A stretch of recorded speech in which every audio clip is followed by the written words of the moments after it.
A special series of In Your Corner reports called Are the Children Lying? Brad Edwards tells us about abuse of children so brutal that at first you may not want to believe it. Brad joins us now with his report.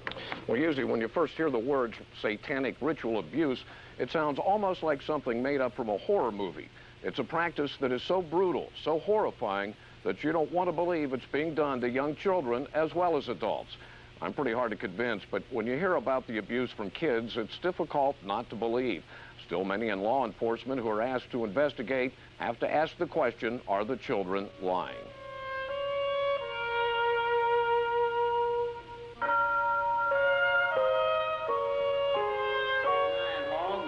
And I'm going to chop up some more of you. I'm God and I've killed everybody. Oh, the devil, yeah, you could use the word devil or demons or whatever you want to call it. You've heard about the high-profile cases, the celebrity murders by Charles Manson, the Son of Sam murder case in David Berkowitz, the Night Stalker case in California. And the case right here in Oklahoma, hundreds of murders attributed to Henry Lee Lucas. It's supposed to be for the reincarnation of the devil. But maybe you haven't heard that satanic ritual abuse was involved in these cases. We now know. What we also know is that ritual abuse cases are being reported all over the country. In Oklahoma alone, last year, 22 cases were confirmed. It could be happening in your own backyard. And you'd go in the room and there were other rooms with pregnant women that were having their babies killed off. And everybody was wearing these black hoods and robes. And they'd put children in cages and treat them like animals. Reports like this often come from children put into therapy for behavior problems. They tell similar stories of people in robes torturing them physically, sexually, and mentally. The problem is believing them. That was the problem in the McMartin daycare case in California. As many as 41 children were believed to have been satanically, ritually abused by their schoolmasters. The kids revealed stories of being led into tunnels under the school and abused. It was the longest-running trial in California history, resulting in a minor conviction. Few believed the kids until parents paid to have the daycare center excavated and found tunnels with satanic paraphernalia and animal bones, just as the kids described. It was too late to enter into the trial.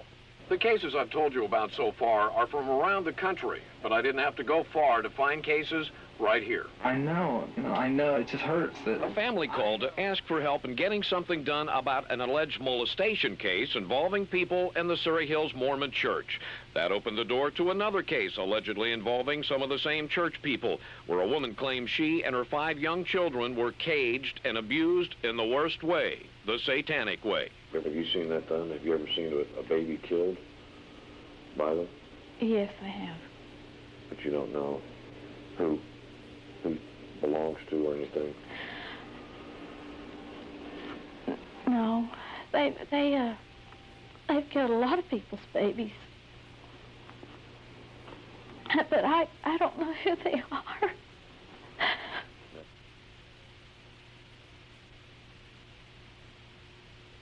Well, you say this couldn't be happening, and so did I.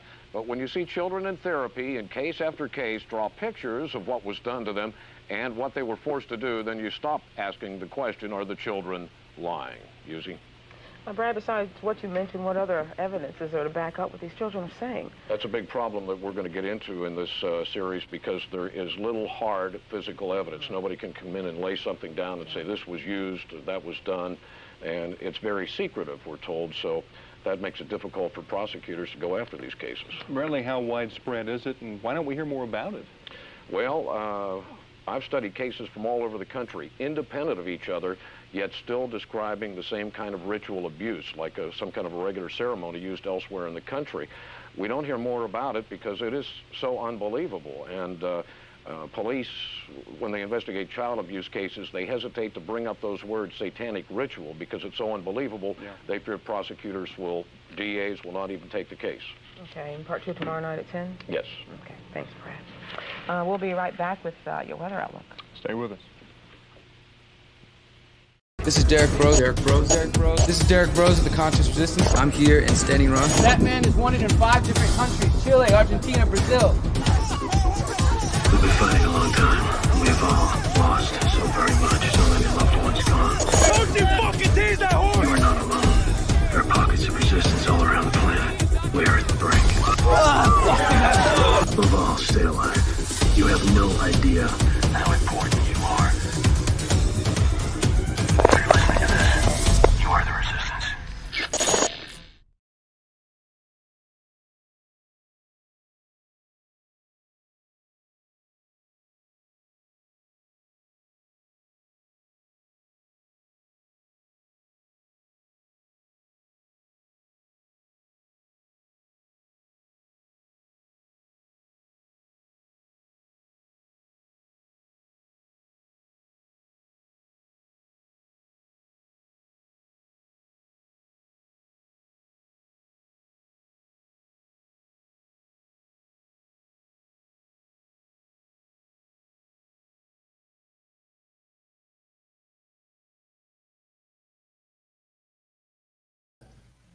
All right, now you should be able to hear me. So, as I said, welcome to the episode 136 of the Conscious Resistance Live, my weekly podcast where I break down the latest information, my latest articles, and important stories that you might not be hearing in the corporate media, let alone the alternative media. And you might be wondering what that clip was, as I showed here on the screen right now. That clip I was showing is from a newscast, an investigation. It was actually a 38-minute in total video. And that was sent to me by a source who sent me a lot of good information a few years ago when I was investigating the Utah ritual abuse situation. And that report is from the early 1990s by a journalist named Brad Edwards. If you're at theconsciousresistance.com, you can scroll down and check out our various topics that we have here, and you can see Utah ritual abuse. You can click on that topic, and it'll take you here to my previous reports, and that includes the Are the Children Lying report and investigation. In fact, you can just search Are the Children Lying, and you'll see that it'll take you right to that page here, and you can see Are the Children Lying, Brad Edwards in your corner. I think it was in 1990s. He was a journalist in Oklahoma City. So I just wanted to show that. As you guys know, sometimes I play historical clips here on the show that I think are worth looking at, and I'm going to continue to do that. If you want to watch the full report on that, you can go back and check it out. Search Are the Children Lying at theconsciousresistance.com.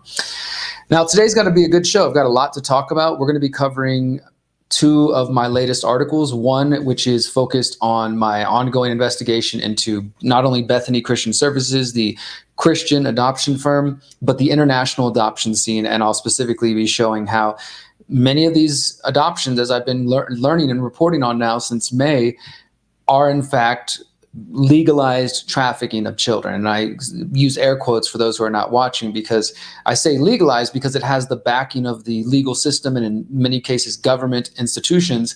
But I think by all intents and purposes, people would probably consider it to be trafficking of children. We're going to get into that. And the second story we're going to cover is going to be about my latest article on the Summit of the Future. If you've been following my reporting the last few months, the Summit of the Future is something else you may have seen me talk about. And got a brand new article breakdown that we're going to be doing today, explaining why you should care about the Summit of the Future, which today is July 23rd. The Summit of the Future happens in New York City, September 21st to the 23rd, that weekend.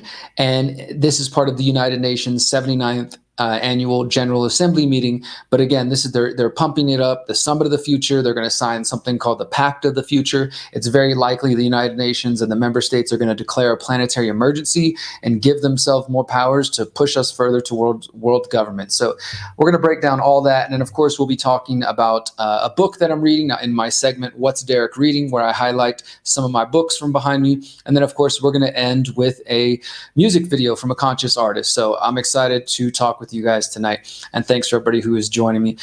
Before we go a little further though and get into our news stories, I want to tell you a couple of brief announcements. One being that some of you know I live in Mexico part of the year, and specifically in central Mexico, Morelia, Mexico, and that in 2020, fall of 2020, as we started to see COVID-19 84 rising, I announced that we were going, me and my partner Miriam, we're going to start an intentional community, an eco-village in Mexico. We didn't know where at exactly. We just made the announcement and said, hey, if you're interested, reach out to us. We had about 400, 500 people from around the world reach out. We put together an application. We sent it to everybody. We got a few hundred responses. We narrowed that down to 50 people. And then from November 2020 till now, we started having these meetings. And as of last year, 2023, we found the property, we decided on it.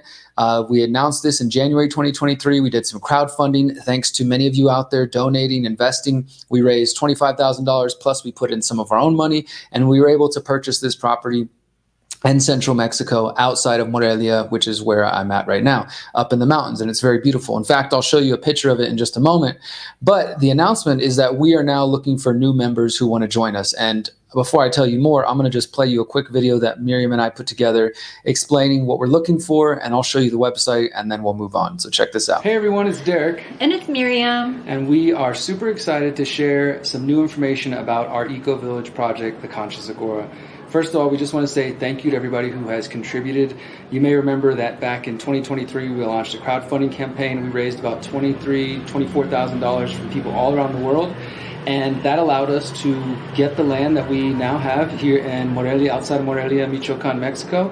And now we're excited because, well, we are opening it up for new applicants to potentially join our community. So if you are interested, first of all, go to theconsciousagora.com. You can learn more about the basics of our project. It's a super simple website, but it'll get you straight to the point about our principles and our values.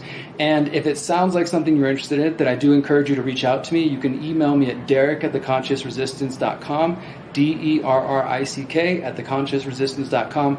Please put in the subject The Conscious Agora so I know what you're interested in. You can also email us through the website as well. Through the website as well. We're going to be sending this out far and wide, so lots of people are going to see it. And just to save everybody's time, we will just tell you a couple of things right off the bat that our community is looking for. One of the things is that we realize that we want new community members to speak Spanish or be well working on their Spanish. So we're looking for couples, families. We will consider individuals, but we're definitely looking more towards couples and families who have, as Miriam said, a fluency in Spanish or intermediate level. We just want to make sure that, again, part of our community, our core principle is to be integrated into the local community. So we want more Spanish speakers. We're also looking for people who are ready to move in and to get involved ASAP. Another thing is that we are looking for members who are looking to be either full-time or more than half of the year full-time on the land and ready to be living there and working there. And the final thing is we are looking for people who have financial resources. We want skill sets, of course, and we've got some talented people already in our groups, but we definitely are looking for people who have financial resources, who are ready to purchase and buy into the project and to build their homes on the property. Again, you can learn so much more details if you reach out to us or visit the website, but just to reiterate, looking for Spanish speakers, looking for people who are ready to move in soon, like now rather than later, looking to be full-time, and those who have financial resources to participate in the building of this project. Thank you guys again for the support in the past, and I hope all of you around the world are pursuing your own exit and build journey. And if you think you want to pursue living in Mexico and consider our project, reach out to us. Thank you so much. All right, guys, talk to you soon. Until next time, remember, you're beautiful. You are powerful. And you are free. I'm going to go enjoy this papaya salad. Bye.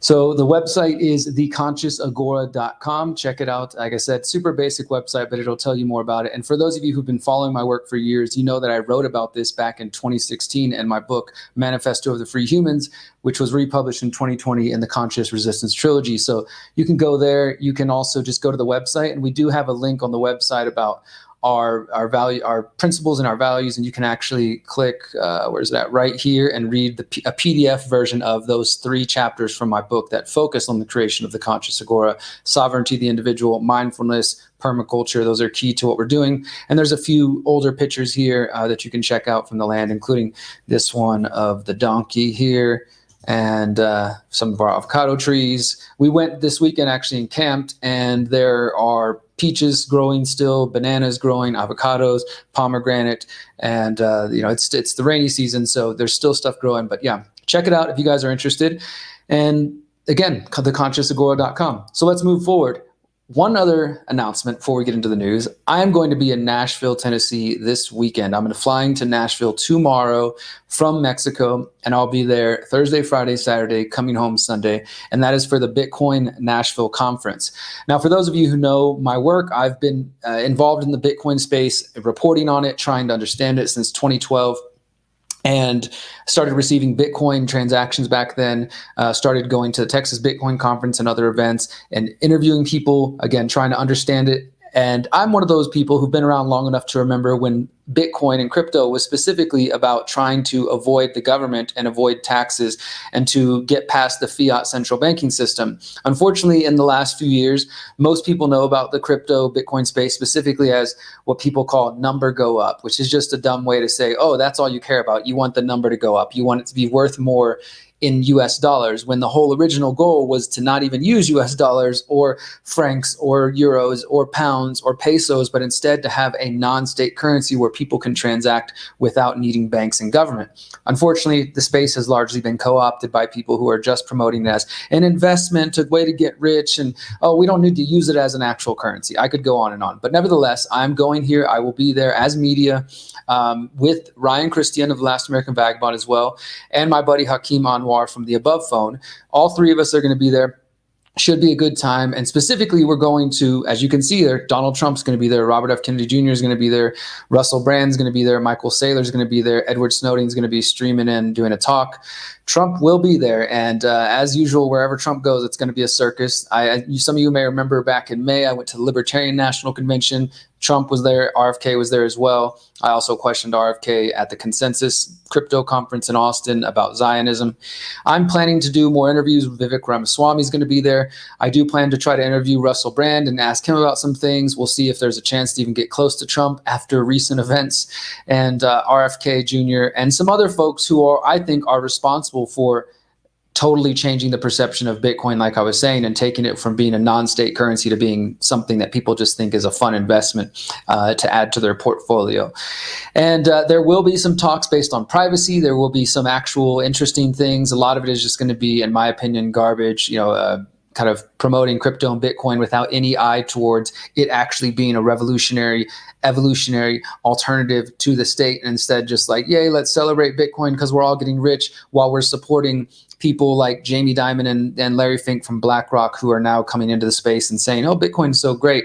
And really what we're witnessing is a co-opting, a shifting from the mindset, taking Bitcoin away from this kind of, and other cryptos. Like I prefer Monero because it's actually private, away from this original vision of a non-state digital cash that can be used by people. And instead they're like, no, just hold it. It's just digital gold. I could go on.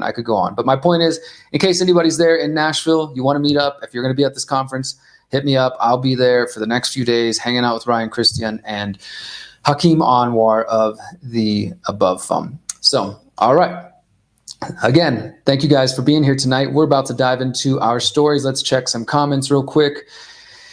Okay, there's people arguing in the comments. Let's ignore that for now and let's continue on. All right, we're going to talk about my first story of the night, which relates to my ongoing investigation into Bethany Christian Services and the ongoing look at adoption and industry in general. Now, I've talked about this recently, that there seems to be many people who, I think, unfortunately, mistakenly buy into the idea that the adoption industry is everything that we have been told it is, that it is just the best, that if you're taking children from drug addict parents and giving them to families who can't have children and everybody's happy on both ends, or a parent who just for whatever reason decides to give up their child, they make that choice consciously of their own volition with no manipulation, and then they give up their child and they're able to, keep in touch with the child as the child is raised by other people and everybody's happy. Yes, those situations do exist. They do happen. I won't deny that. But by and large, what I'm finding, what my research has shown, especially if you've followed my 2 previous articles and video breakdowns and my interview with Catherine Joyce, author of the book, The Child Catchers, is that this is not always the case. And in fact, it might be rare to say that adoption works out for the positive, and that in fact, most of the time, there is coercion, there is elements of lying, of fraudulent behavior, and as I mentioned earlier, potentially of trafficking children. So we're going to get into that. Let's go ahead and dive into this latest article. This one is, again, at thelastamericanvagabond.com. I titled it, Meet the Organizations Exposing the Truth About Adoption and Supporting Families in Need. And now the reason this one, as I might have mentioned to you last week, this article is a bit more focused on, yes, we're going to talk about the problems because we have to address the problems. But what's exciting to me about this, because we want to talk about solutions when there's an opportunity, is that I was able to speak to 2 different women who are involved in the organization Saving Our Sisters, and another one called the Adoption, Truth, and Transparency Worldwide Information Network. I think I got that right. We'll find out in just a second. And both of them shared their stories, again, of being involved, dealing with the adoption industry. One as a parent who relinquished their rights and then later regretted it. The other one as an adoptee who later in life found out that their parents were lied to about their adoption and has since now gone on to help other people. So I always love when we can talk about solutions, because that's what we need more than anything. Mothers who have been mistreated by Bethany Christian Services and similar adoption firms are now organizing on social media and founding nonprofits to provide crucial education and support for parents considering adoption. As I mentioned, I talked to the author of the book, The Child Catchers, Rescue, Trafficking, and the New Gospel of Adoption. Her name is Catherine Joyce. She told me that she thinks the roots of the current problems with organizations like Bethany Christian Services can be traced back to World War II. And when she talked to me recently, she said that This area, this period in U.S. history is known as the baby scoop era following World War II. She said, quote, "This was an era of deeply secretive adoptions that usually resulted after women were sent away for some portion of their pregnancy to reside in a secretive maternity home where they were treated as though they had done something sinful. When they eventually had their babies were whisked away to adoptive homes, and they were sent home and told, 'You will forget this ever happened.'" And she says in these cases, some women would move on with their lives and they would have children later when they were married. And of course, post World War II, this sort of thing was extremely frowned upon. And so women were shamed. They were get out of here. Don't, you're a family secret. And then you'll come back when, from vacation without a baby. Catherine continues, "What happened instead is that so many of these women, and we're talking about millions of women in the U.S., had really profound, lifelong, extreme grief from the severing of the bond under what in many, many cases was at least coercive circumstances, and in some case, you could say outright forced circumstances. These women did not have a real choice about whether they were going to keep their baby." And so this is this baby scoop era where organizations like Bethany Christian Services were created and founded and start to come onto the scene. And as I previously reported, Bethany Christian Services, they have a history of support from the DeVos family, from the Trump administration, including former Secretary of Education under Donald Trump, Betsy DeVos. And this itself is emblematic of a larger issue, which I've since learned about, involving wealthy Christian philanthropists who donate to Bethany Christian Services and similar firms in the hopes that they will prevent abortions by promoting adoption. And again, I've tried to address this very delicately because I know some of you might have a reflexive response of like, well, adoption's better than abortion in all cases across the board, so I'm going to just support that regardless, because that is very much what this is being promoted as. You even got Supreme Court justices writing opinions and discussing the potential for adoptions to increase as they restrict abortion in many different ways. But unfortunately, my friends, an adoptee being adopted instead of being aborted does not guarantee them necessarily a better life and better quality of life. Bethany Christian Services also has a history of involvement in the U.S. government's separating of children under the Trump and Biden administrations. And I also reported on the history of lawsuits against Bethany Christian Services and how they've been accused by, parents have been accused of accusing Bethany Christian Services employees of lying to them or manipulating them in order to secure their adoptions. And in my second report, I actually spoke to 4 different families. 3 of them went on the record. Mothers who had direct experience with Bethany Christian Services and who felt that their lives were irreparably damaged and their relationships with their children as well.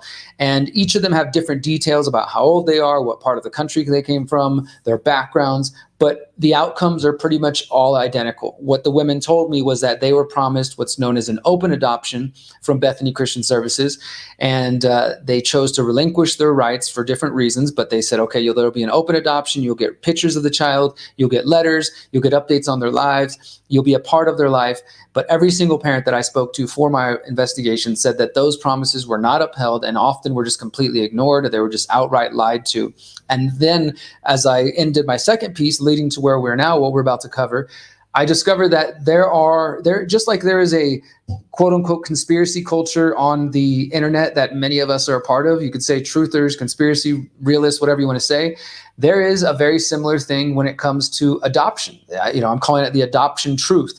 And this is social media accounts, websites, organizations like we're about to cover with Saving Our Sisters and the Adoption Truth Network, who are specifically focused on trying to expose these topics and get more people to be aware of the actual nature of adoption. And as I'm going to show you, and as I've reported already, many of these cases I think qualify as trafficking of children, but they have this veil of morality or people kind of falsely believing that there's something they're not because of all the positive stories that we've heard about adoption and what most of us are led to believe about it. But let's continue now looking at the organizations who are involved in and really trying to help and support families who are dealing with this unfortunate situations. Let's go ahead and check this one out real quick. So Saving Our Sisters, this is the first organization we're going to look at.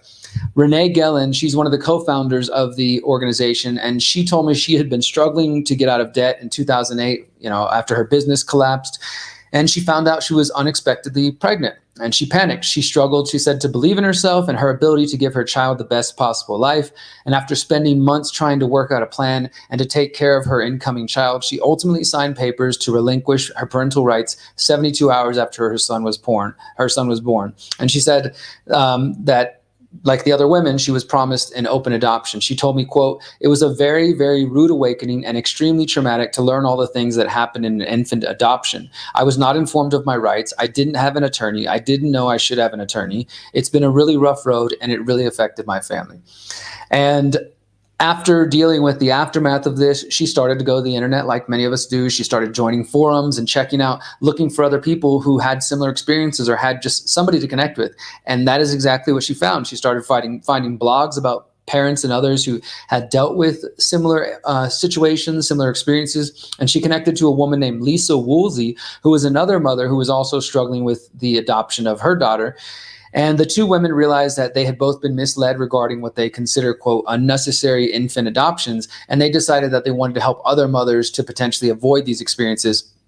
And this is what led the two women to create Saving Our Sisters, which is a nonprofit organization created explicitly for the purpose of educating mothers who are considering infant adoption. And they are part of a nationwide network that is focused on what they call family preservation. This is their website, savingoursistersadoption.org. It says, Saving Our Sisters is dedicated to supporting all members of expectant families considering adoption. We focus on ensuring families do not apply a permanent solution to a temporary situation. She told me, quote, "We just started reaching out and talking to people, and lo and behold, these pregnant moms started finding us, and we started having lots of success in connecting to the adoption community that's out there today." Since that time, they've now grown. She told me they have volunteers in all 50 U.S. states, and they call their volunteers Sisters on the Ground, which are a family preservation-focused individual, which will communicate with the mother and the family in need. So say a mom's like, "Look, I'm struggling right now financially. I don't want to go the abortion route. And I would like to keep my baby, but I'm not sure I can do it. I'm considering adoption. I found your organization. Can you tell me what I need to know?" And they will tell them the truth, the stories, the positive and the negative experiences, just the experiences as they are, the truth from these mothers and from these families. The Sisters on the Ground share knowledge, advice, and resources related to the adoption industry. And specifically, this includes facts that won't be shared to them by groups like Bethany Christian Services. And again, in my previous reports, I've shown how Bethany Christian Services and these organizations, they partner with hospitals so that if a mother is considering adoption or just mentions that she might not want her baby in some capacity, Bethany Christian Services swoops in and says, "Hey, here's our paperwork. Get to know who we are, and we got families ready to go." And then that coercion, that subtle persuasion, and sometimes outright coercion comes into play, and mothers often end up regretting dealing with these organizations. Renee told me that due to the grassroots nature of their organization, resources are limiting for tackling the false information promoted by these adoption firms, and that they're competing against an industry with significant financial resources and pre-existing relationships with many hospitals. She told me, quote, "It all comes down to money. Ye who has the most money has the most face time. They can get in front of people more. They have the ability to travel and to hold seminars." But her team continues to do this work. They focus on direct action and educating families about their options for preserving the actual biological families whenever possible, and just giving them more information about the short and long-term impact of adoption separation, including the trauma to infants when they experience maternal separation. And she told me, quote, "What breakdown happened that made the mom feel like giving her baby to a stranger was the right thing?" And then this is another important point from Renee. She told me something similar that I heard from Catherine Joyce in my interview with her. Again, Catherine Joyce is the author of the book, The Child Catchers.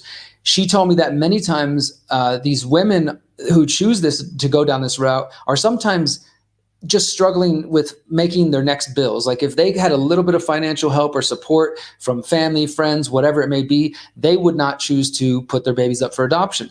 But many of these people are individuals who do not have strong support networks, and they, in my belief, are preyed upon by these organizations and then taken advantage of. But Catherine Joyce is reporting, and what Renee told me is that sometimes they're dealing with women that just need a few $100s to make ends meet, to pay this bill or to get through the next couple months, and then they would be able to keep their baby. But because they're not, they face this choice, I think a very difficult choice, a choice that they often regret, and they choose to give their children up. So Renee told me, quote, back in 2015, when we were starting, I helped moms with $500 to keep their child and navigate their crisis, get through having their baby, get through the maternity leave, and successfully parent their kid.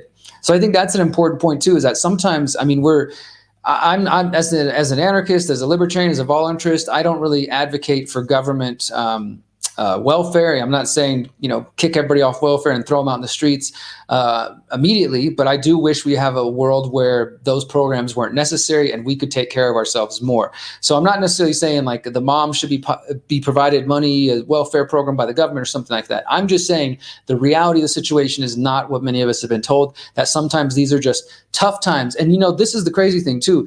Any parent out there, I mean, I've seen friends and I've gone through my own childhood, and sometimes we didn't have a lot of extra money, but we made it. My parents, didn't choose to put me up for adoption or abort me, but there might have been times where money was tight and we had to go without certain things to make it through to the next paycheck or whatever, right?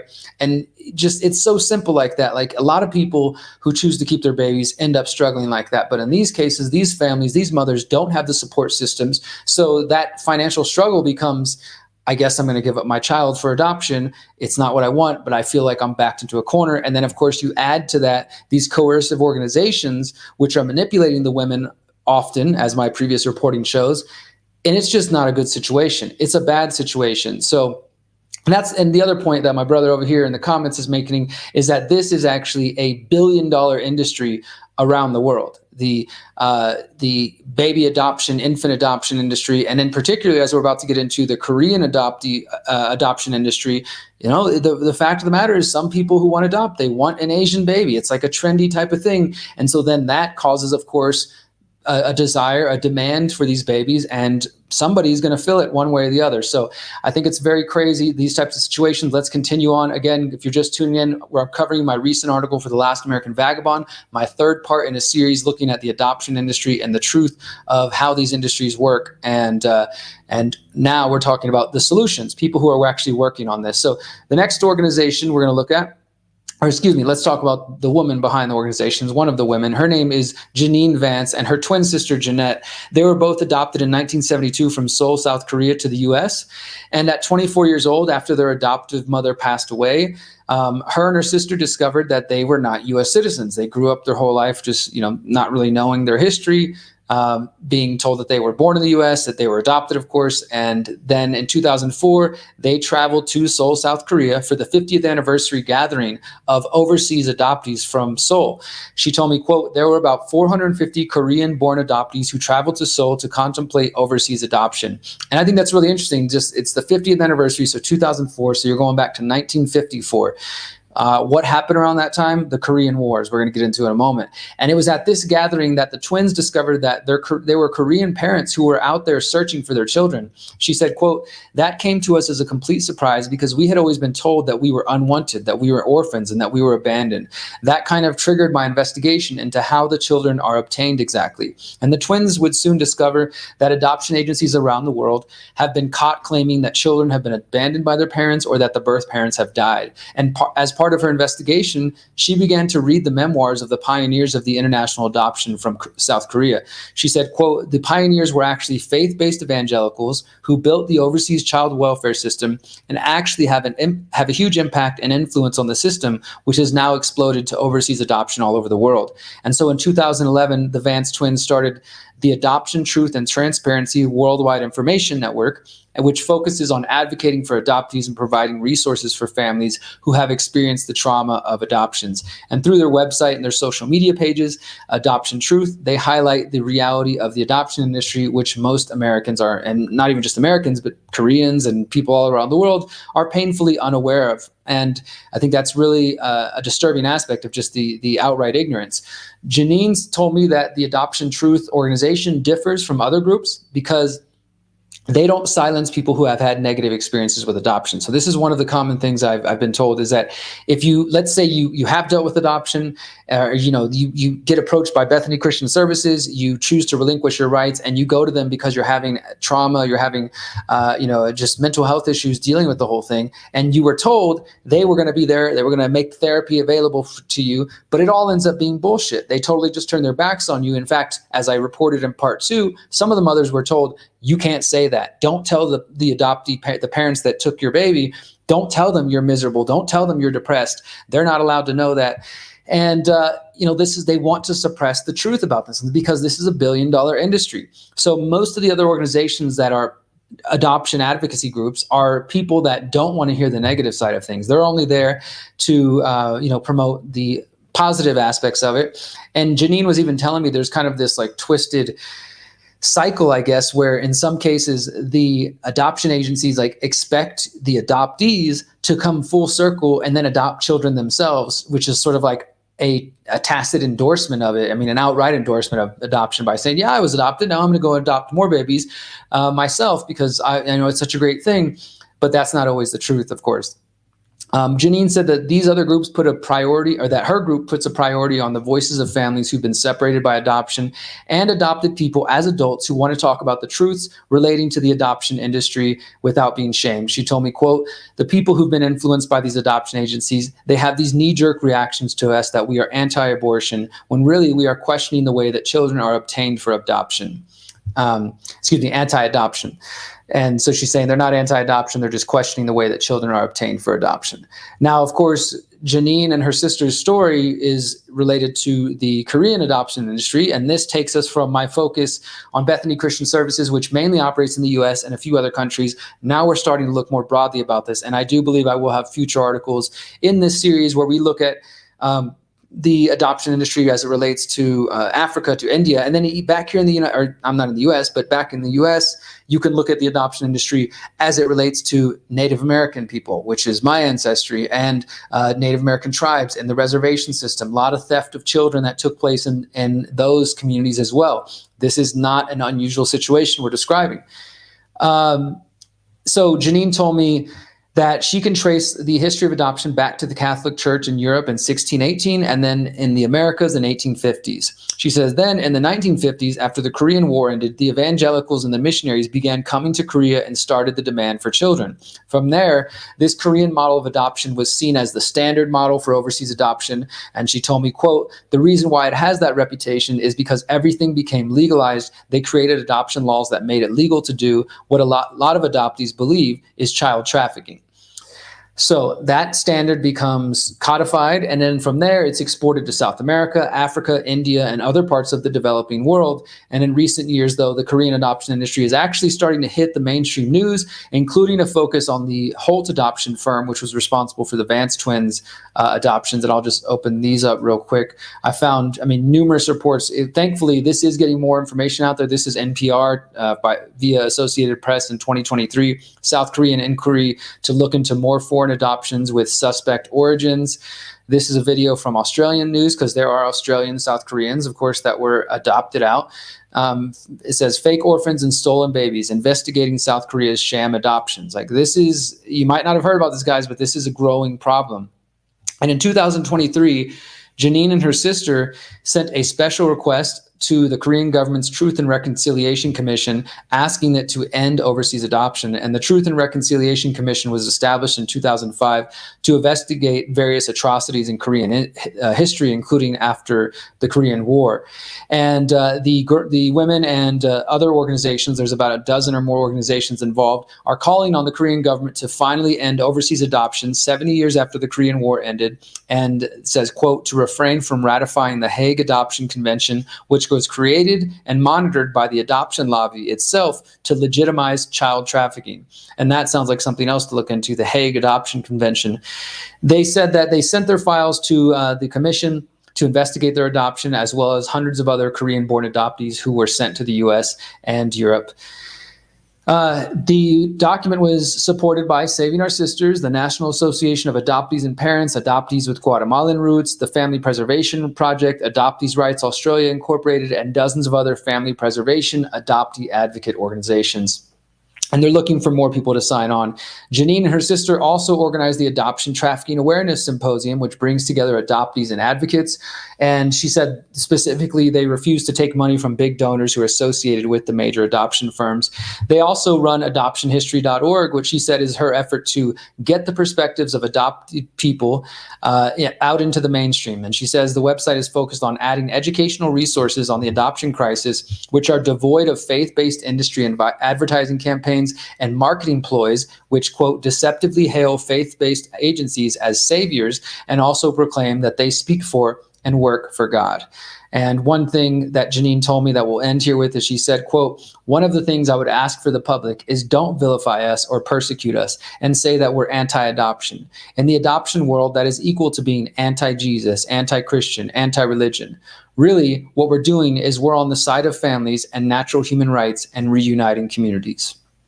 So that is my third article in my series about the adoption industry. It's titled Meet the Organizations, Exposing the Truth About Adoption and Supporting Families in Need. And I'll tell you guys this, if you go to thelastAmericanVagabond.com, you check on the browser, there's a tab that says TLAV team. You scroll down to my name, Derrick Broze, and now you'll see a landing page, Bethany Christian Services and the Adoption Industrial Complex is what we're calling this series. And that will link you to all three of these articles. And if you're listening to this later, the show notes are at theconsciousresistance.com. But yeah, you can go there on TLAV. I'll make sure to include this after we're done here. All three of my parts are there. You can read them. You can see them.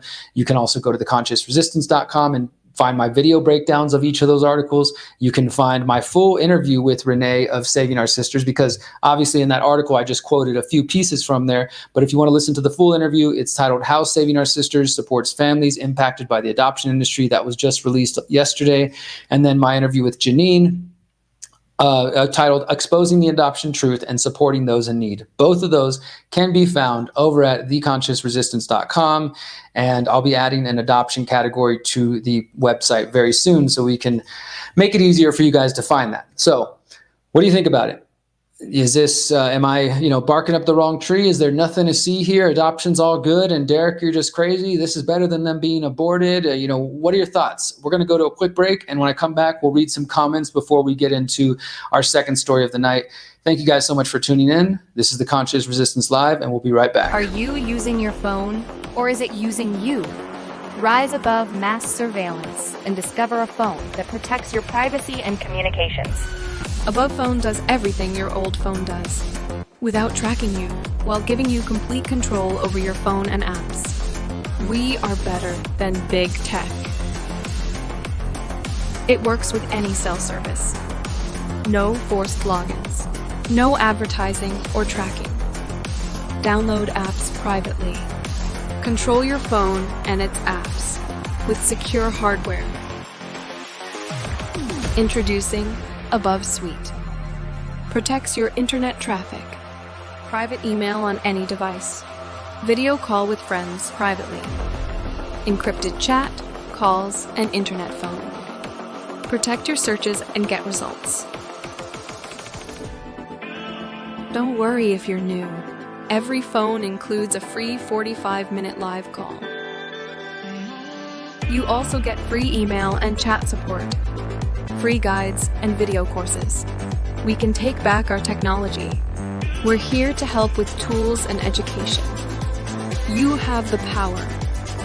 Rise above with Above Phone. AbovePhone.com.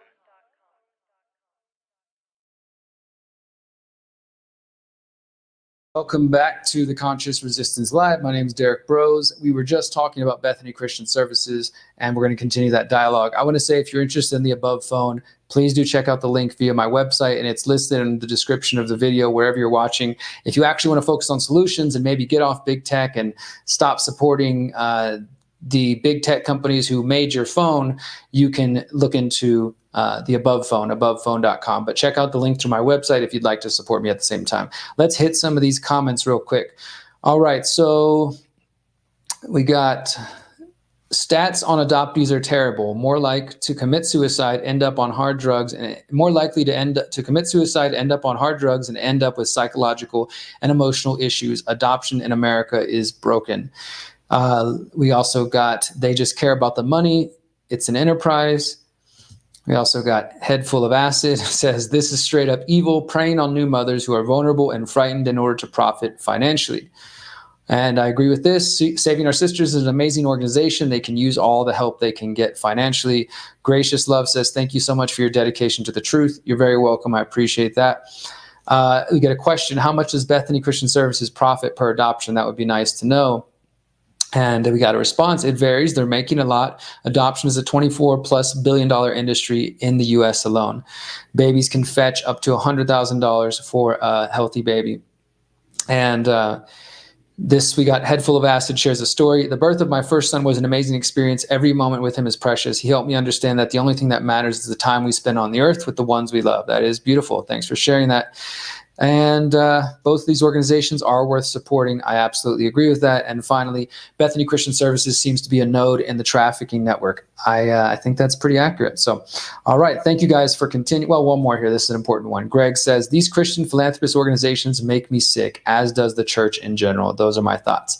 Thank you for sharing your thoughts, everyone. We're going to continue on with our next story focused on the Summit of the Future, which is taking place in New York City, September 21st to the 23rd, just 60 days away, and still way too many people are painfully unaware of this event and the potential for the United Nations to declare a planetary emergency, not to mention take some major steps to creating either a new organization, an international global governance organization, or to modifying the UN Charter to make it even stronger so they can push us closer to world government. Many people have been aware for months and made a big stink in the last year or so about the World Health Organization pandemic treaty, pandemic agreement, and people went to Geneva to protest, to rally, but there is very little noise being made at all about the Summit of the Future, if anybody knows. So I'm doing my part to kind of trumpet this issue, and I encourage you guys to share this with your friends and family so that more people are aware of this.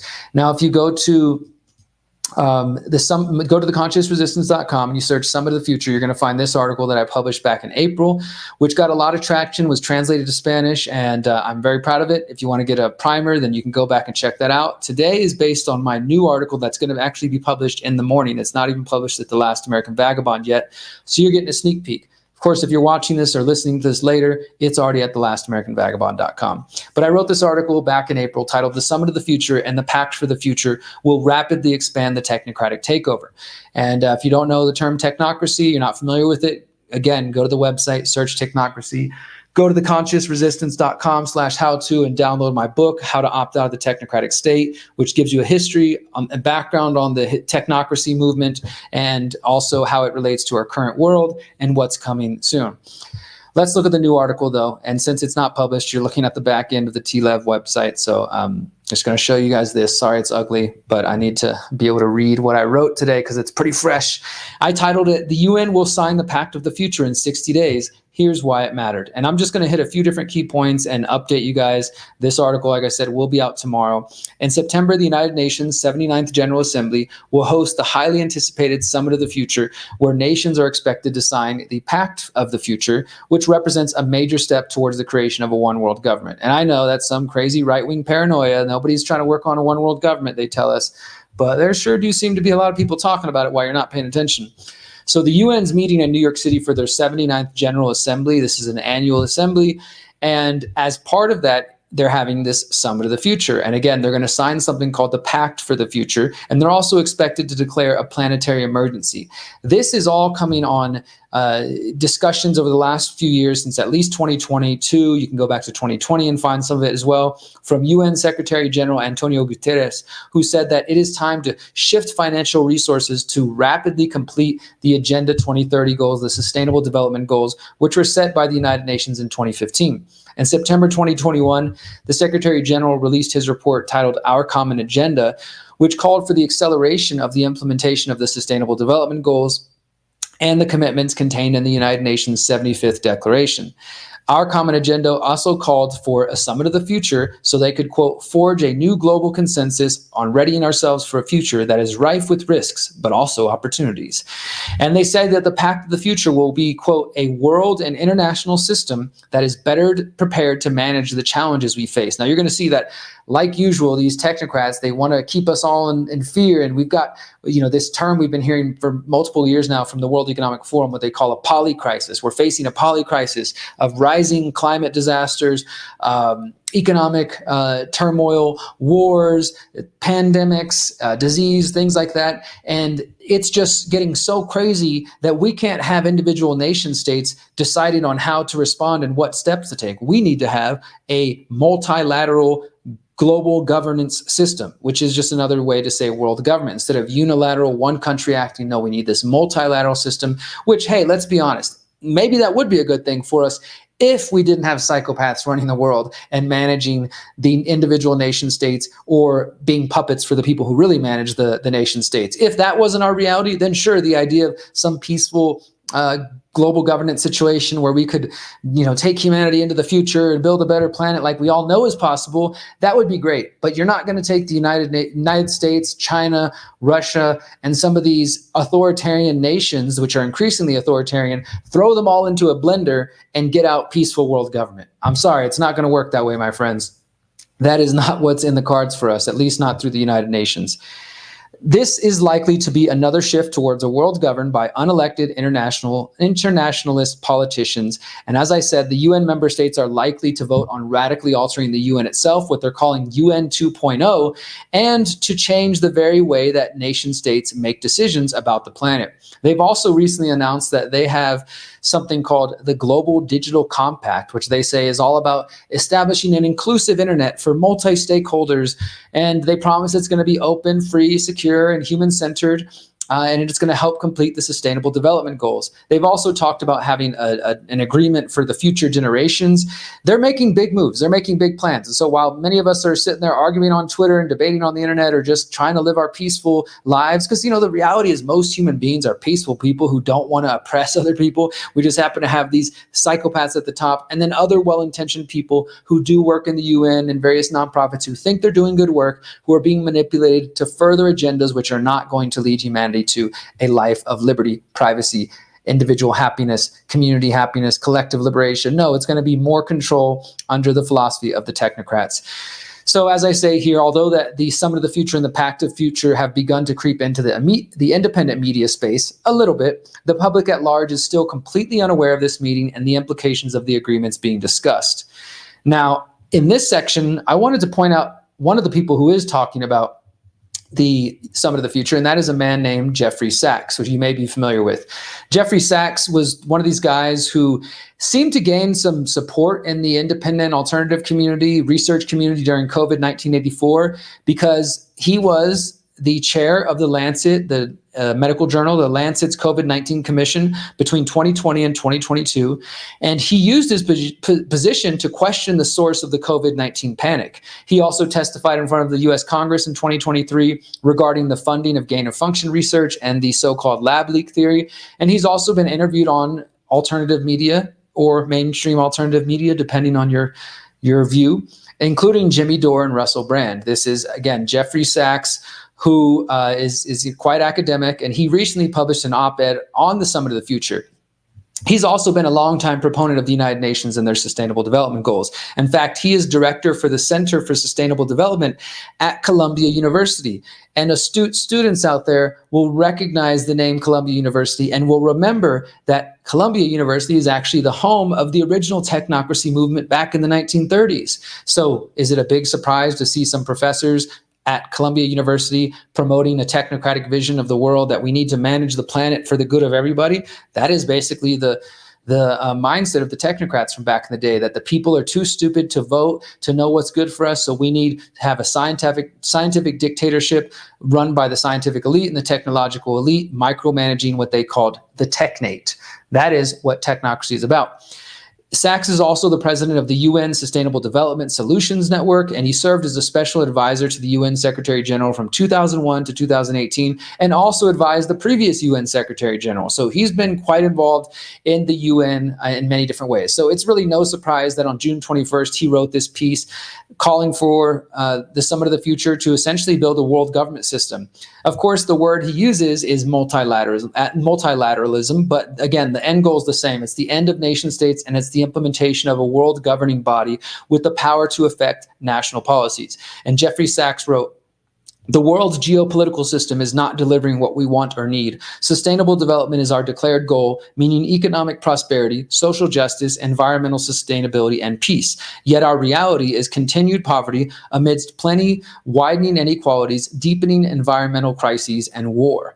Sachs continued by claiming that the Summit of Future is focused on tackling a, quote, set of unprecedented challenges that can only be solved through global cooperation. And according to Sachs and the technocrats, again, the poly crisis, or multiple simultaneous crises happening at one time, cannot be solved by one country alone. In fact, he makes it perfectly clear that from his position within the UN, and just as a mouthpiece for this viewpoint, he's advocating for the UN to get more power to implement policies for the entire world. He says, quote, "On the goal of reforming the UN, the key is to give more power to UN institutions and to make them more representative," or at least he alleges. And maybe he really believes that you can make the UN more representative, but I don't know about you guys, but to me, taking it from being, I have a local government that I have to deal with on a city level, I have a state government I have to deal with at the state level, and then you got this federal government, and we all know the federal government is corrupt, but you're telling me that if there's an international body making decisions over my life that's based in Switzerland or something like that, somehow that's going to be more representative. Okay. Sachs also echoes previous calls for new financial instruments to fund this transformation of the world, including what he said would be a new system of international taxes on CO2 emissions, shipping, aviation, and financial transactions. So he's calling for lots of people to be taxed. Now, he might think it's just going to be the corporations and the big, the environmental polluters or whatever. But as we know, at the end of the day, these programs are the Green Agenda, Agenda 2030, is very much focused on us as individuals, on our habits, on our lives, and making it like we're the problem. Where have we heard that humanity is the problem? It's almost like this is a eugenicist agenda designed to reduce the population. Hold that thought. We'll get back to it in a moment. This goal of reforming the international system to fund the SDGs is actually, here, let me correct. I got a little typo here. This goal is actually of reforming the international financial system is actually similar to previous calls that I've reported on, including by the French government and by Gutierrez, who called for a new Bretton Woods moment, which Bretton Woods is the infamous 1944 international agreement that established the International Monetary Fund. And this is, of course, also the meeting where they adopted rules for governing monetary relations using the US dollar. So it's a major moment for the US and for the world system. They're saying we need a new Bretton Woods moment. There's also a UN document on the Summit of the Future titled, "What Would It Deliver?" which calls for a, quote, global financial system that works for all. And it says, "A transformed international financial architecture is fit for purpose, more inclusive, just, representative, effective, and resilient, responsible to the world today rather than as it looked following the Second World War. The architecture invests upfront in SDGs, climate action, and future generations." And this also, again, as I said, mirrors calls that were made in 2023 when there was a meeting that most of you never heard of called the Summit for a New Global Financing Pact, which took place in Paris, France, and it was led by French President Emmanuel Macron, and had 50 heads of state, including Joe Biden was there, German Chancellor, British Prime Minister, former British Prime Minister, Brazilian President, including representatives from the Open Society Foundation, Bill and Melinda Gates Foundation, the Rockefeller Foundation. And this whole thing, this Summit for a New Global Financing Pact, is also, again, about resetting the international financial system as part of the Agenda 2030 and the Sustainable Development Goals. Now, besides Jeffrey Sachs talking about this, I also think that one of the main advocates, at least in the United States, there are other organizations internationally that are promoting the Summit of the Future. This one is called the Stimson Center. You might not have heard about them, but the more I learn about them, the more interested I become. They describe themselves as a nonprofit, nonpartisan organization focused on analyzing issues relating to international peace. They focus on nuclear proliferation, water management, responses to humanitarian crises, including the claimed climate crisis. And they also advise the U.S. and international institutions. So they're not just a random think tank. They're actually advising governments. And when you start researching the Summit of the Future and the UN more generally, you're going to see the name, the Stimson Center, popped up. And they were founded in 1989 by an American, and they're named after an American lawyer and politician, Henry L. Stimson. He served as Secretary of War. Yes, there used to be a Secretary of War before they realized maybe we shouldn't tell people that we want to launch wars. We'll call it Secretary of Defense, the Defense Secretary. He served served as Secretary of War under U.S. President Franklin Delano Roosevelt in 1940, Secretary of War under President Taft, and Secretary of State under President Hoover. So was very much involved with government. And according to the National Park Service, Stimson, again, this is Henry L. Stimson, the politician, had, quote, direct control of the Manhattan Project, which was, of course, the U.S. government's covert effort to develop nuclear weapons. And I found that the Rockefeller Foundation and the Gates Foundation have both donated, given grants to the Stimson Center. The Rockefeller Foundation more recently, since 2020, the Gates Foundation all the way back in 2008. Not saying it's directly involved with their current agenda, but it's not that surprising because both the Rockefeller Foundation and the Gates Foundation are all about Agenda 2030 and the Sustainable Development Goals, so it's not surprising that they're donating to this organization. And the Stimson Center has been a consistent promoter of the Summit of the Future. They've been publishing opinion pieces, hosting virtual conferences, including just last week, they held an event called U.S. Perspectives and Priorities for the UN Summit of the Future. And this gets to a little bit more of the meat of the situation, my friends. At that event held by the Stimson Center, it was an in-person and virtual event, they had Michelle Sisson, who's the U.S. Assistant Secretary of State for International Organization Affairs and a longtime diplomat with the UN, as well as another doctor who was the former Assistant Secretary of State holding that same position. And during this discussion, Michelle Sisson, who is, again, a U.S. government agent, U.S.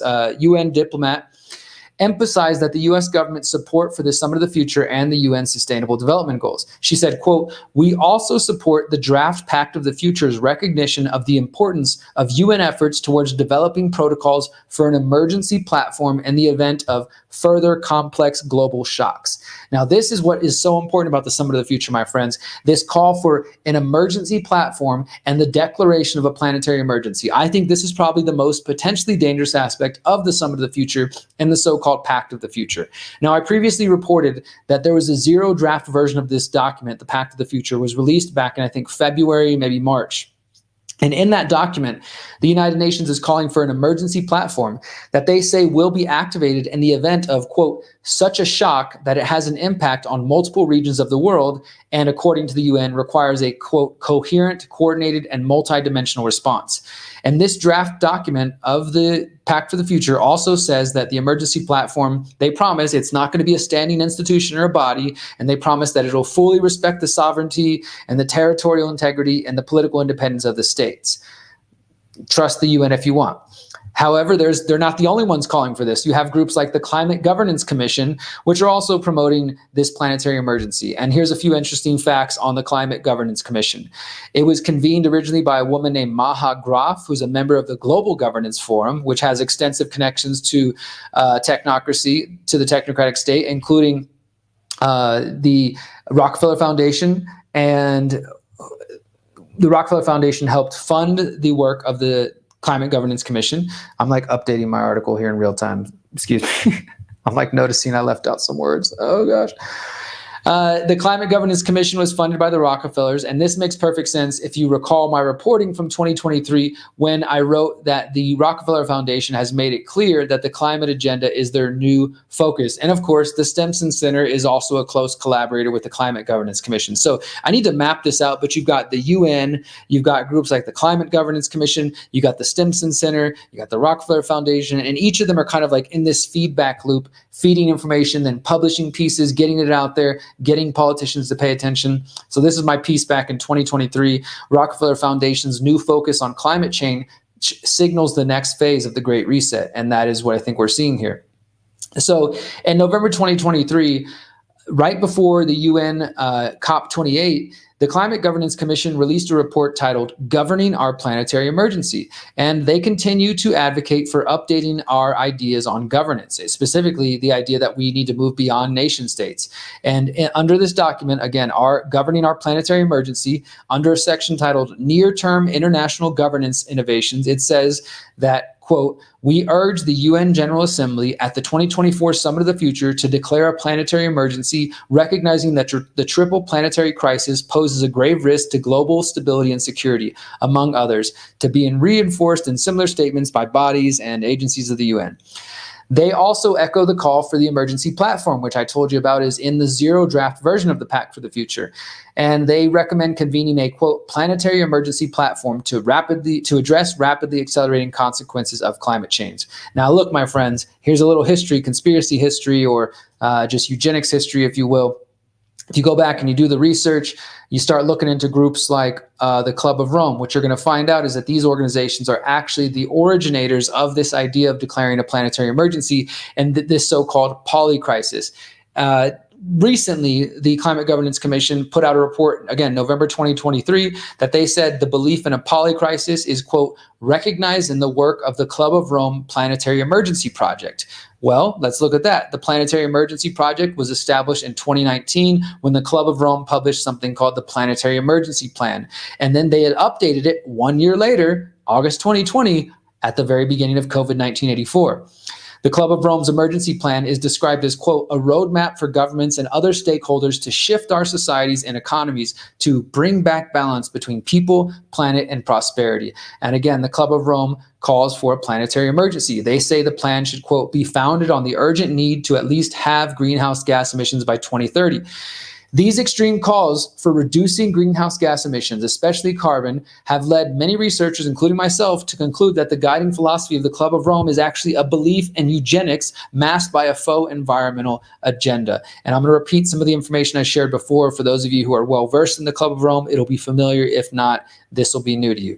The Club of Rome was founded in 1968. And they actually played a major role in the development of the more well-known World Economic Forum. And on the 50th anniversary of the World Economic Forum, they actually looked back on their history and they detailed how much of a role the Club of Rome played. They note that at their 1973 meeting, they had Aurelio Pesci, he's an Italian industrialist, my Italian's not great, who founded the Club of Rome with Alexander King, and they presented a speech on his now infamous book, The Limits to Growth. Alexander King was also responsible for a follow-up report which was released in 1991 titled The First Global Revolution. And it's this report that has a section titled The Common Enemy of Humanity is Man. And this is what it says. And again, I'll preface this by saying the Club of Rome claims that this following quote is taken out of context and that they're not saying that we needed to conspire to make people convinced that humanity is the problem, but rather that they're just observing humanity is its own worst enemy. I'll let you decide. Again, the section is titled The Common Enemy of Humanity is Man from 1991 by the Club of Rome. In searching for a new enemy to unite us, we came up with the idea that pollution, the threat of global warming, water shortages, famine, and the like would fit the bill. In their totality and in their interactions, these phenomena do constitute a common threat which demands the solidarity of all peoples. But in designating them as the enemy, we fall into the trap about which we have already warned, namely mistaking symptoms for causes. All these dangers are caused by human intervention, and it is only through changed attitudes and behavior that they can be overcome. The real enemy, then, is humanity itself. What do you guys think? I mean, it sounds pretty clear. They're saying, in searching for a new enemy to unite us, we came up with the idea that pollution, threat of global warming, would fit the bill. That sounds pretty plain to me, but you guys decide. So now let's wrap this up. What comes after the Summit of the Future? I'm not saying that on September 21st, this is all of a sudden we're going to end up in world government and the world's over or anything like that. I'm not spreading that fear porn, that doomsday porn. But this is absolutely a major step towards the creation of a world government. It will be one of many steps to come. In fact, in the recent, some of my recent investigations, I'm finding that the UN's already talking about 2025 meetings in 2026 because this is all building towards 2030. Remember that back in 2020, the United Nations and the Bill and Melinda Gates Foundation declared that this is the decade of transformation. They are trying to transform the world for this net zero agenda, for the carbon credits, and for all the things that we know, the technocratic state. And they're going to use fake pandemics or exaggerated pandemics or war or crises or whatever they want, including climate change, to implement that agenda. Carbon credits, for example, you go back and study the original technocracy movement, they talked about having energy credits and energy rations, but at that time, they didn't have the technology to implement this. Guess what we have now? Artificial intelligence, digital technology infrastructure. This can make the technocratic plan come to life. This is why we must resist it. This is why we must opt out. Now, I'm going to read to you guys the final part of the article. For those who know my writing style, I stick to the facts, but then if you make it all the way to the end, I try to make it a little bit more a little more optimistic or inspiring. So this is what I wrote. One thing is clear, the Summit of the Future, the Pact for the Future, and the declaration of a planetary emergency needs more attention, and fast. Otherwise, the free-thinking people of the world will be in the same position that we have often found ourselves, looking back to the past with the benefit of hindsight, wishing that we had paid attention before it was too late to stop the advancement of the technocratic state. If we want to meaningfully challenge the Stimson Center, the Rockefeller Foundation, the Gates Foundation, the United Nations, the World Economic Forum, and the many other tentacles of this shadow government octopus, first, we must spread this knowledge as far and wide as possible, as quickly as we can. That means share this video, share my article when it comes out tomorrow, go to my website, go to TLAV, find my previous reporting, share it with your friends and family, do your own content, do your own video breakdowns about it. With less than 60 days until the UN Summit of the Future and a potential declaration of a planetary emergency, we must do what we can to educate the public about this meeting and the danger that it poses to national sovereignty and thus individual sovereignty. And beyond educating the masses, we must also prepare for the potential that the Great Reset, Agenda 2030, and the Fourth Industrial Revolution proposed by the UN and the WEF cabal will become a reality in some form or another. This is not to say that we ought to give up and cede our liberties to the technocrats. Rather, we should recognize that electoral politics and voting for presidential puppets will not lead to liberty in our lifetime or for future generations.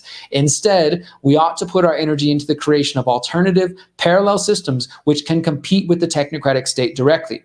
And this is why I'm helping produce the People's Reset UK, our summit for the future, our summit for our future, which some of you may have heard me talking about recently. In fact, I was on Neil Oliver's show, Scottish broadcaster recently. Dan Aston Gregory, who I'm working with this, was on James Corbett's show this last week. We're getting the word out. And this summit for our future, the People's Reset, is happening the week after the UN's Summit for Our Future. So their summit is happening in New York City. The week after, we're meeting in Bath, UK, in person. If you can come, check it out. If not, it's going to be streamed for free online all over the world, like all of our events.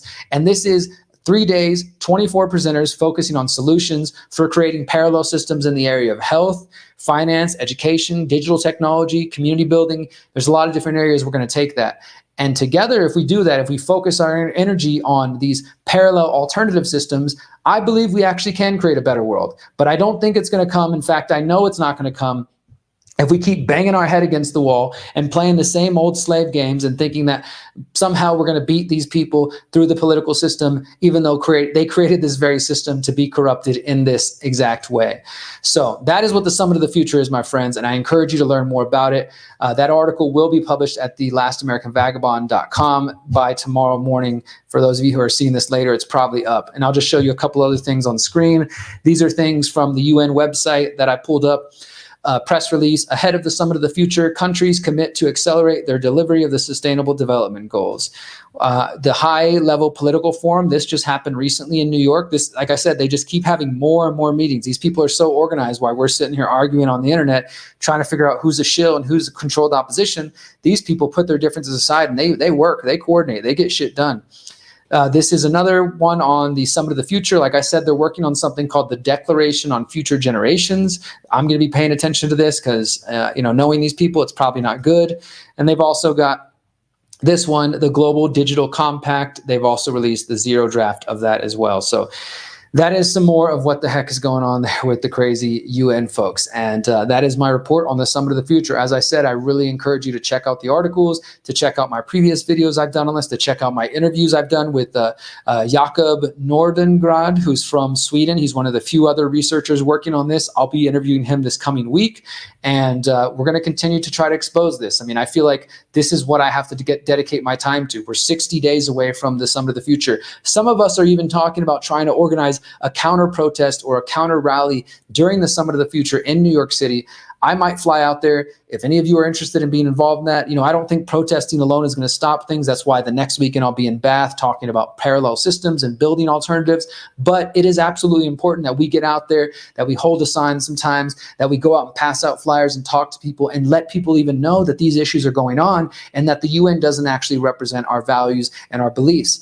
And that ultimately the system that they are creating is not going to be one that leads to long-term liberty, long-term privacy for us or for future generations. So If we want to stop it, we need to educate people. We need to focus on getting out of their systems before it's too late. Because like I said, if the fourth industrial revolution, the Great Reset does happen, if we are not able of completely turning the tide and preventing it, then you want to make sure you're not stuck in their banking systems, or you're not stuck on digital identification systems. You're not stuck with facial recognition systems. You're not continuing to use big tech platforms, which are going to spy on you and steal all your data and things like that. There are things you can do. And this is what I talk about again in my book, How to Opt Out of the Technocratic State. Download it for free at theconsciousresistance.com/how-to. There's a free audiobook. It's available in Spanish, German, French, and of course, English and Korean very soon, Japanese as well coming soon. I wrote this before COVID and I updated it with 5 new chapters after COVID, sharing everything I've learned, how I live my life without banks, how I don't have relationships with certain government agencies, and how I try to live free. I'm not saying I've achieved it all the way. I'm not saying it's easy. It's not easy. But if we care about our future privacy and liberty, and more importantly, we care about the coming generations, then we need to make some hard decisions. And that might involve changing your lifestyle, changing your habits, changing where you live, changing your relationships to make sure you are living in line with your values and principles. Otherwise, my friends, as I continuously am harping on, you can be awake and still get marched right into the technocratic state, right into the FEMA camp. It's not enough to be awake anymore. We have to be activated. We have to be actively working on liberating ourselves from these systems. And as I mentioned, I am organizing the People's Reset. So this is a perfect time to take a quick break. I'm going to play you guys the brand new, we haven't even released this yet, 2-minute trailer describing the People's Reset. This will be posted on all the Conscious Resistance channels everywhere, and you can learn more. So we'll play that real quick. Another quick promo break, and then we'll come back and we're going to talk about what I'm reading, what's on my bookshelf this week, which is this book. I'll tell you about it in a moment, and then we're going to wrap things up with a music video. So stay tuned. This is the trailer for the People's Reset UK, happening September 27th to the 29th in Bath, UK, and streaming for free online. This is a solutions event. This is what's happening. After 5 successful events in North America, the Freedom Cell Network is partnering with Free Humanity to bring the People's Reset to Bath, UK. In 2020, as the World Economic Forum announced the Great Reset Initiative, millions of people around the world began questioning the narratives being fed to them. You must stay at home. Millions of free-thinking people responded with protests, marches and rallies focused on waking up the rest of the world to the dark agenda of control and technocracy hidden beneath the so-called health initiatives. We need to know every single piece of information. We've lived that freedom message today, and we've been a walking symbol of what it means to be free. While the world was reacting to the rapid expansion of tyranny, the Freedom Cell Network sought to promote solutions by launching the Greater Reset Activation in January 2021, a 5-day gathering designed to inspire, motivate, and activate freedom lovers into action. The Greater Reset highlighted the importance of localization, decentralization, individual and collective liberty, bodily autonomy, and freedom of choice. The technocrats at the United Nations and the World Economic Forum are now hosting the Summit of the Future in New York City in September 2024. At that meeting, governments of the world are expected to sign the so-called Pact for the Future. We reject their vision and the assumption that they speak for humanity. Join us in September for the People's Reset UK, our summit for our future. Over 3 days, we will gather in community, celebrating our victories and successes, whilst continuing to highlight solutions under 5 holistic themes. Liberate your mind, body, and spirit. Permaculture and food independence. Building parallel networks. Empowering technology. And building free and conscious communities. 24 top-notch speakers, including Neil Oliver, Charles Dowding, Dan Aston Gregory, Nigel Howlett, John and Rebecca Bush, and many more. We'll also be hosting the People's Reset concert featuring international artist Dub FX, as well as Presence, 33, and more talented performers to come. Join us in Bath in September 2024 as we collaborate and build the parallel systems of the future. Join us for the next evolution of the Greater Reset. Join us for the People's Reset UK. Visit thegreaterreset.org to learn more and to get your ticket today.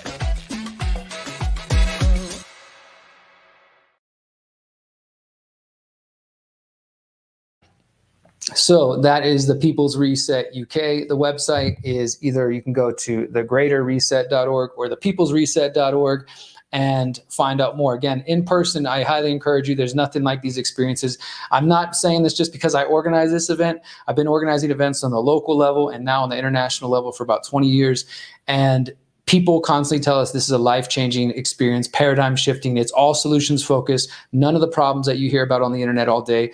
5 holistic themes, as we said in the video: decentralized, grassroots, from the bottom up, not focused on the problems, but actually giving you practical solutions you can implement in your life. So I encourage you to check it out, thegreaterreset.org, thepeoplesreset.org, and you can learn more and come in person if you can. If not, watch it online, organize a watch party in your community, find a local cafe, open up your backyard, invite people, discuss permaculture, discuss getting off big tech, discuss growing your own food, discuss how to take care of your mind, body, and spirit. That's the real way, my friends. Not complaining online, not assuming that we're fucked because the World Economic Forum says we're going to own nothing and be miserable, but actually taking responsibility for your own lives and putting your lives in your hands. Now, I'd like to mention 1 or 2 things here before we get into our section, What's Derrick Reading? John Smith over here says, why use words from their word salad?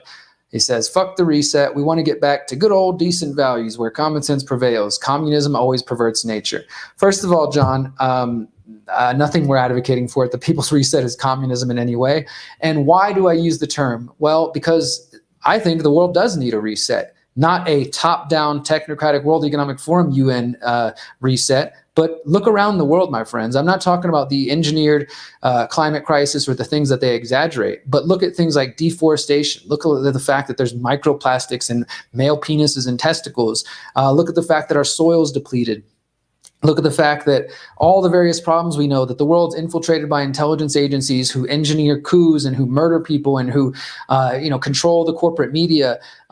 Look at just general pollution and the human disregard for each other and for the planet. Yes, there's a lot of beautiful things about human beings and this planet, but there are a lot of actions that are not working. So that's the one thing, and this is an important thing for people to understand, because they get lost in this. Oh, somebody said sustainable. That must mean that they're an agent of the World Economic Forum, or somebody said they want social justice, or somebody said sustainable development. That must mean they're automatically a shill.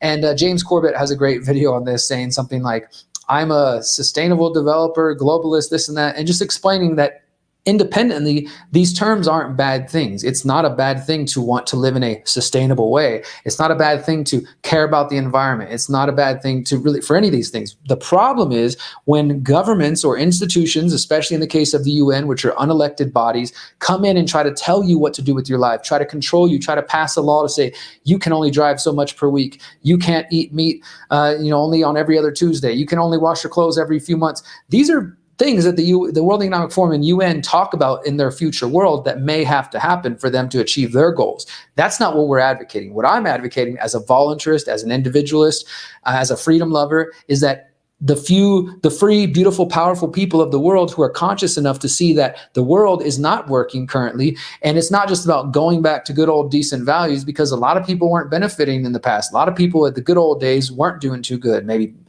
people of color, women, etc. So how about we take the best of our world, we take our knowledge of individual liberty, we take the technology that we have, and we continue to respect bodily autonomy, freedom of choice, etc., decentralization, localization, and we build something better than what we've been handed. We don't just say, let's go back to the way it was, because that wasn't really that great anyways.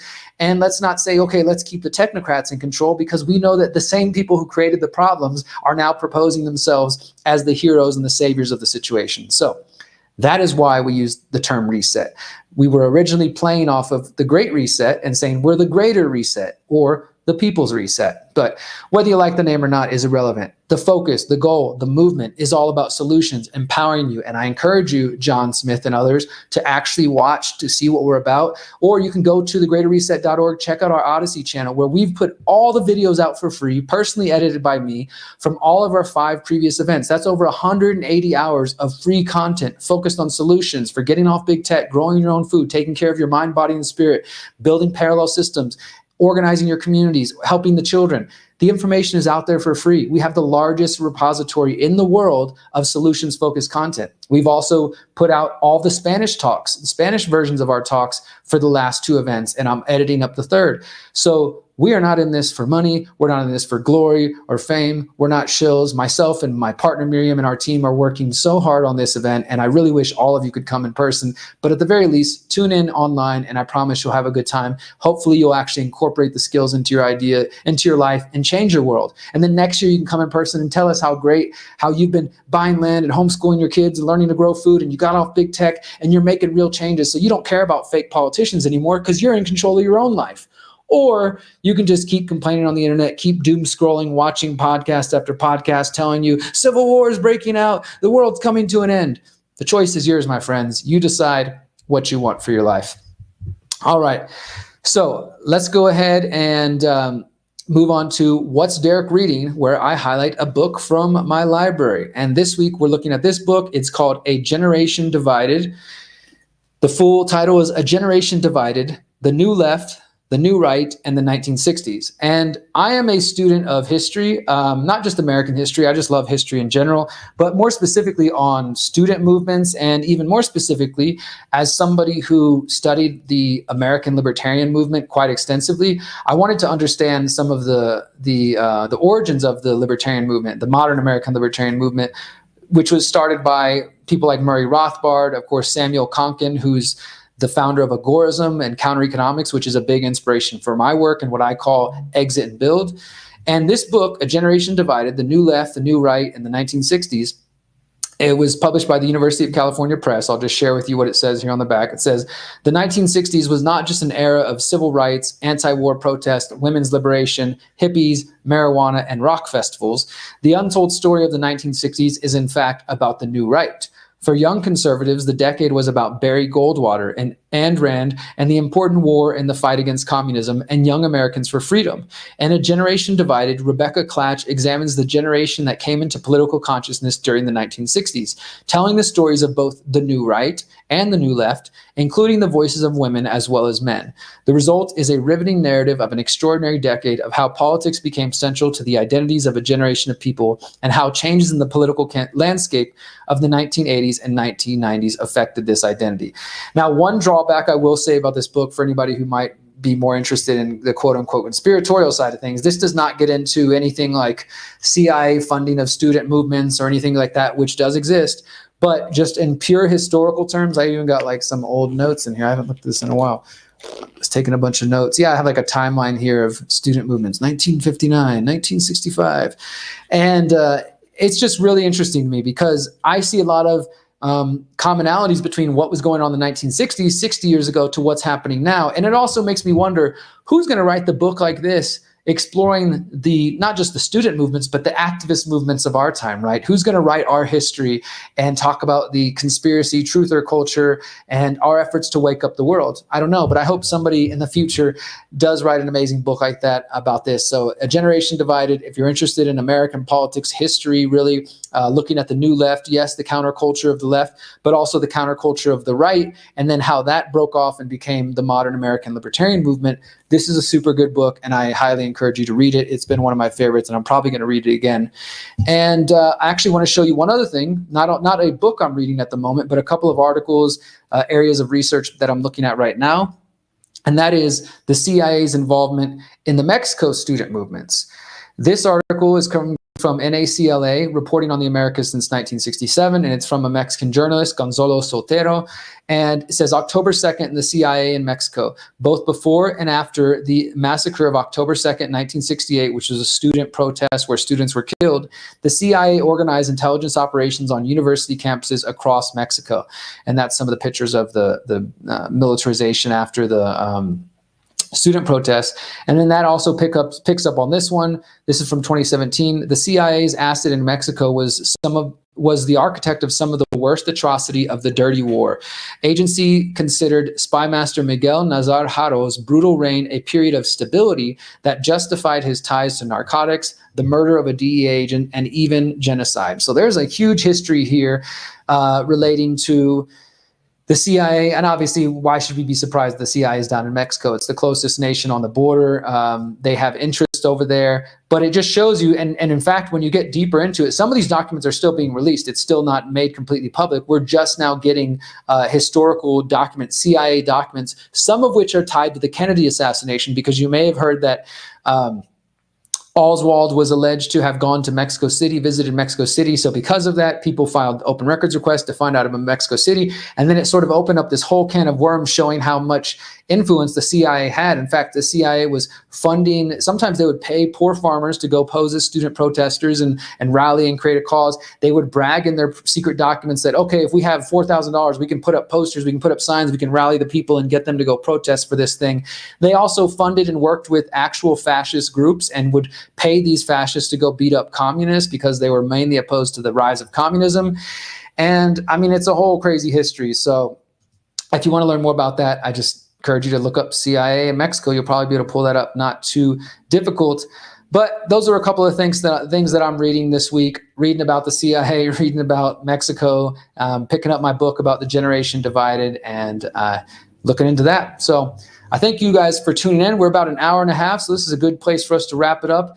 We are going to end the way we always do, and that is with a video from a conscious musician. But before we get to that, I just want to appeal to you one time to invest in my work, my friends. If you're watching this show and you've never donated to me over the 14 years that I've been doing this work, I don't even like to use the word donation because this is more of an investment. If you send me $5 a month through Buy Me a Coffee or Substack or whatever, that goes towards funding trips to go to Nashville to confront politicians and to confront Russell Brand and to ask hard questions to people like RFK Jr.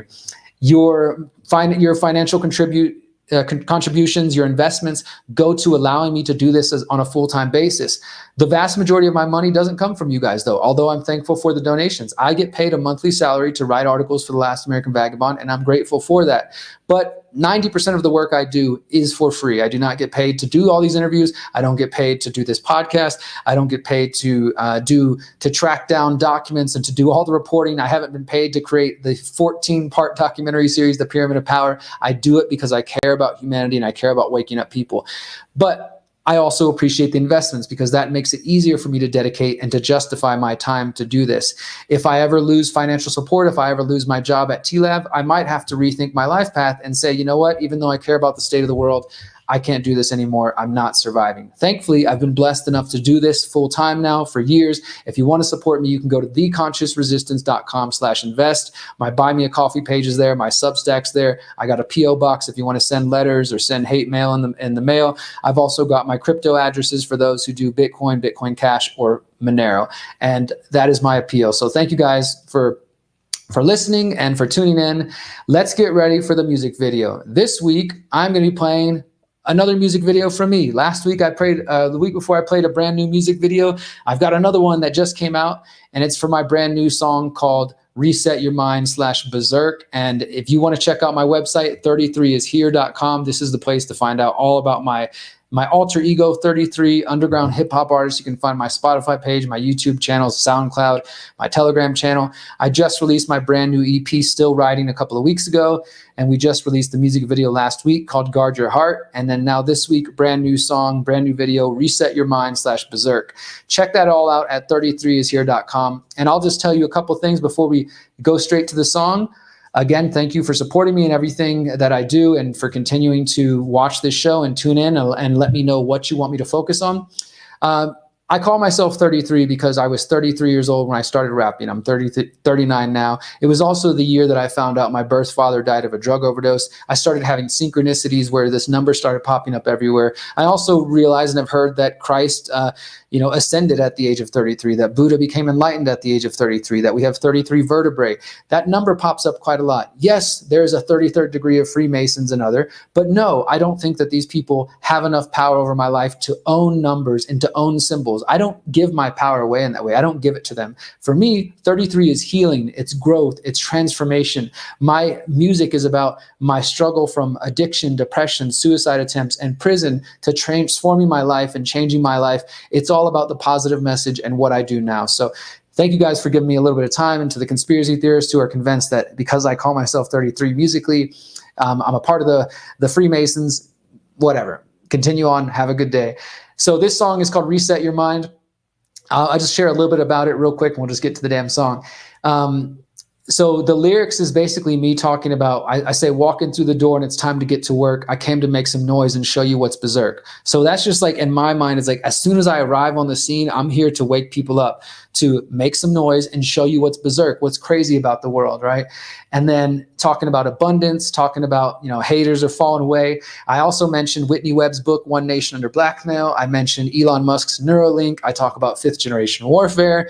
And overall, it's a positive message. I hope you guys enjoy it. Thank you so much for tuning into my podcast and for listening. I'm trying to do my best to inspire, to motivate, to activate you so that we can make it through these tough times, my friends.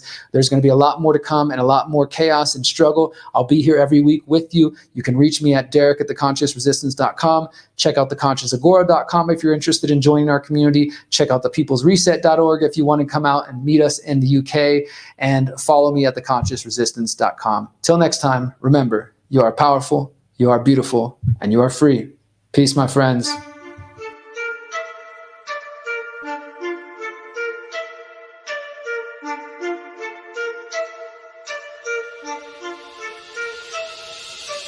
Walking through the door, and it's time to get to work. I came to make some noise and show you what's berserk. All my people rising, yeah, we're rolling in abundance. All our haters failing, no coming back from this. Walking through the door, and it's time to get to work. I came to make some noise and show you what's berserk. All my people rising, yeah, we're rolling in abundance. All our haters failing, no coming back from this. I'm climbing to new heights, and I can't be stopped. You're coming with me, cause together we on top. We got the keys to the doors that they won't unlock. And we're freeing all the minds waiting for the truth to drop. Sever the main thing, cause that's the method of control. Smash the TV screens, but don't forget the internet trolls. 5th generation warfare to ensnare your mind. We're stronger than this, we can win, this is our time. Walking through the door, and it's time to get to work. I came to make some noise and show you what's berserk. All my people rising, yeah, we're rolling in abundance. All our haters failing, no coming back from this. Walking through the door, and it's time to get to work. I came to make some noise and show you what's berserk. All my people rising, yeah, we're rolling in abundance. All our haters failing, no coming back from this. Reset your mind and raise your vibration. We've had enough of this spiritual stagnation, and now we're dealing with inflation. One nation under blackmail, yeah, we're falling for temptation. All these politicians controlled by the desires, while they try to outfit our brains with hard wires. Neuralink, sever the link, we're on the brink. What do you think? Can we rise to new heights and take flight? Walking through the door, and it's time to get to work. I came to make some noise and show you what's berserk. All my people rising, yeah, we're rolling in abundance. All our haters failing, no coming back from this. Since 2012, the Conscious Resistance Network has been an independent media organization focused on empowering individuals through education, philosophy, health, and community organizing. We work to create a world where corporate and state power do not rule over the lives of free human beings. Our motto is leading by example and helping others in their pursuit of freedom. Visit theconsciousresistance.com to find our articles, documentaries, interviews, podcasts, books, and more. Remember, you are powerful, you are beautiful, and you are free.